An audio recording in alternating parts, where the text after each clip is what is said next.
Hola! Moi, c'est Clara. Après 4 années dans un grand groupe à Paris et une vie bien remplie dans la capitale, je commençais à saturer de la routine métro, boulot, dodo. J'ai eu envie de changement. Alors, j'ai saisi une super opportunité professionnelle. Nouveau pays, nouvelle ville, nouveau job. Un nouveau chapitre de ma vie a commencé et j'ai envie de le partager avec vous. Je vous emmène avec moi dans cette nouvelle aventure madrilène. J'espère que ça va vous plaire. Enjoy et bisous! Aujourd'hui, petite update, ça fait 3 mois, je crois que je suis à Madrid et vraiment j'étais en train de me dire que je suis trop bien ici, que j'aime trop cette ville. Là actuellement je suis dans la Latina, c'est vraiment le quartier où j'habite et j'aime trop ce quartier, ça fait vraiment petit village et tout et c'est trop beau. Aujourd'hui il fait je pense 22 degrés, c'est tellement agréable et voilà, franchement j'avais trop envie de répondre un peu à vos questions, juste par rapport à mon expérience, comment ça se passe. À la base, Madrid c'est pas forcément une ville que je connaissais en Espagne, je connaissais énormément l'Andalousie parce que j'avais vécu à Séville. Après je connaissais aussi pas mal Barcelone, Valencia, mais Madrid c'est une ville que je ne connaissais pas du tout et je me rends compte que c'est vraiment la ville qui me correspond mais trop bien.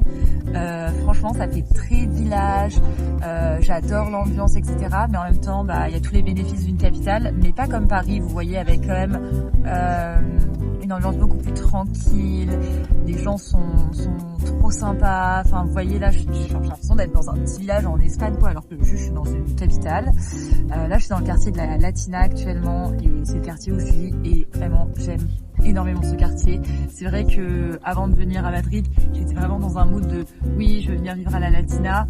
En fait, j'en avais entendu parler, vous voyez, mais je connaissais pas et maintenant que j'y vis, je me dis que c'est vraiment la meilleure décision que j'ai prise, même si parfois j'avoue que je suis en mode oh, j'aimerais trop vivre également à la Salamanca, mais la Latina c'est vraiment proche du centre aussi, ça peut parfois être un peu touristique. Tout ça pour dire que vraiment Madrid c'est tellement agréable, je sens bien, c'est calme et franchement ça change de Paris. Après je reste une Parisienne au fond de moi et dans mon cœur, c'est-à-dire que Paris, voilà, pour moi il n'y a pas une plus belle ville dans ce monde que Paris, mais voilà, on va dire que maintenant je suis parisienne et madrilène.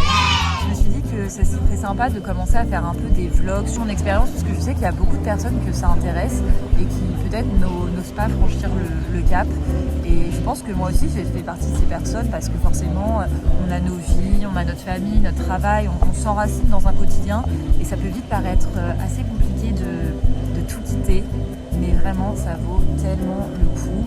Et c'est juste une expérience tellement enrichissante de rencontrer des nouvelles personnes, découvrir une nouvelle culture. Enfin ici vous voyez, je vais manger le midi maintenant mais à 15h quoi. Enfin, c'est ouf, alors qu'à Paris c'était tellement différent, tout est différent, mais c'est vraiment trop enrichissant et incroyable et je recommande tellement cette expérience. Pour revenir un peu sur mon expérience professionnelle à Madrid, donc moi je suis venue ici dans le cadre d'une mobilité professionnelle, donc cela veut dire que mon entreprise m'a quand même accompagnée pour faire ce changement de vie.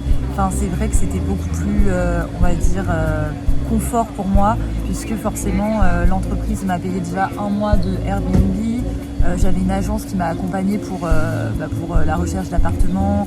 Donc franchement, rien que ça, c'était incroyable. Après, je sais qu'autour de moi, il y a pas mal de personnes qui sont en VIE. Et ça aussi, la VIE, c'est vraiment quelque chose que j'aurais adoré faire. Dans ma situation personnelle, la mobilité était plus simple. Et en plus, là, je pouvais rester dans le groupe dans lequel je travaille, même si j'ai intégré une nouvelle entité. Mais faire une VIE, genre à New York ou même n'importe où dans le monde, en vrai, je dis New York parce que je sais que je connais une fille qui l'a fait. Moi, ça fait 3 mois que je suis là et je trouve que les gens sont tellement sympas, même dans le cadre professionnel. Après, bien évidemment, c'est pas les mêmes cultures, il faut que j'apprenne tout. En plus, je suis toute seule, donc c'est beaucoup de challenge pour moi.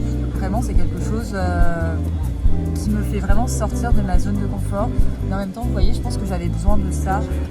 J'étais peut-être trop dans une zone de confort à Paris. Ça faisait 4 ans que j'étais dans la même équipe, on va dire, dans le même environnement, où j'étais, entre guillemets, connue, reconnue, respectée, appréciée. Et je pense que parfois, un petit coup aux fesses, ça nous fait du bien, ça ne peut pas nous faire du mal. J'avais besoin de sortir de cette zone de confort, de rencontrer des nouvelles personnes, de me challenger, de voir ce que je valais, ce que je peux faire et quelles sont aussi tout simplement mes limites. Et j'ai toujours voulu, je pense, baigner dans ce style de job et j'ai l'impression d'avoir vraiment manifesté et créé ce que je voulais. Enfin, c'est-à-dire qu'à chaque fois, je me disais, ouais, je veux un poste où je peux parler français, anglais, espagnol, espagnole. Je veux un poste avec, je sais pas, ouais, cette richesse, cette diversité d'émissions.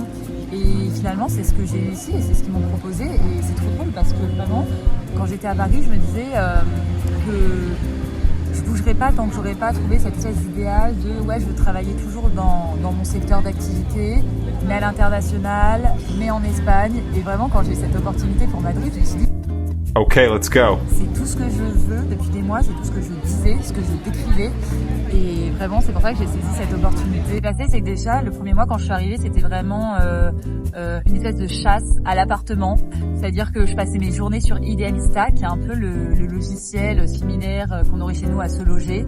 Et le marché de l'immobilier à Madrid s'est avéré hyper compliqué, hyper tendu et très très cher.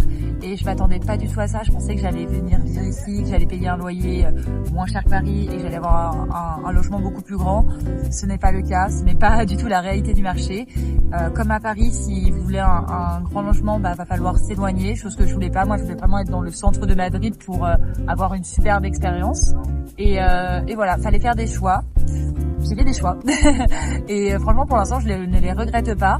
Après juste faut se dire que l'Espagne aujourd'hui c'est peut-être pas non plus l'Eldorado qu'on peut s'imaginer, c'est-à-dire qu'aujourd'hui il y a une inflation que ce soit sur le prix je trouve des locations, même de la restauration, on est quand même sur des prix qui sont très similaires à Paris. En tout cas pour Madrid, peut-être pas toute l'Espagne, mais je sais que Madrid et Barcelone sont les villes les plus touchées par cela. Ensuite c'était des mois d'intégration, de compréhension par rapport au sujet. Je suis toute seule, donc c'est vrai que c'était assez parfois compliqué et difficile pour moi, parce que déjà je travaille pas forcément dans ma langue, que faut que je m'imprègne de tous ces sujets, que je mette en place tout un service. Mais au final, poco à poco, comme disent les Espagnols, je fais mon chemin à peu près tous les jours. Et puis c'est surtout que j'ai rencontré des collègues qui sont vraiment hyper sympas, hyper bienveillants, qui m'ont aidé pour beaucoup de choses, qui me montrent aussi les bonnes adresses, des activités à faire à Madrid. Et j'ai quand même très rapidement commencé à faire différents cercles, que ça soit au travail, à la danse. Je suis mise à la danse, donc je fais 2 cours de danse différents 2 fois par semaine. Donc ça me permet aussi de rencontrer des filles espagnoles, et là-dessus je suis trop contente. J'avais très peur, je vous avoue, de rester encore une fois dans le confort et de rester avec des Français. Et bien évidemment ça fait trop plaisir de traîner avec des Français, mais j'avais besoin d'être aussi avec des locaux. J'avais vraiment envie de m'imprégner dans la culture espagnole. Donc je me suis fait pas mal de copines, aussi des copains, et pour ça je suis trop contente. C'est vrai que je me rends compte qu'en 3 mois même pas, j'ai totalement changé de vie, changé de cercle, et c'est dingue de se dire que la vie c'est ça en fait, en quelques semaines, en quelques mois on peut totalement changer de vie.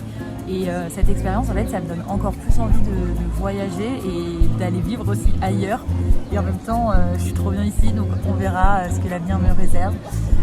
N'hésitez pas à me dire dans les commentaires si vous aussi vous avez fait des expériences à l'étranger, comment ça s'est passé pour vous, et je serais trop ravie d'y répondre et d'échanger avec vous, parce que forcément c'est quelque chose qui m'intéresse et c'est quelque chose que je suis en train de vivre actuellement. En tout cas, je vous dis à bientôt dans un prochain vlog et je vous fais de gros bisous. Ciao.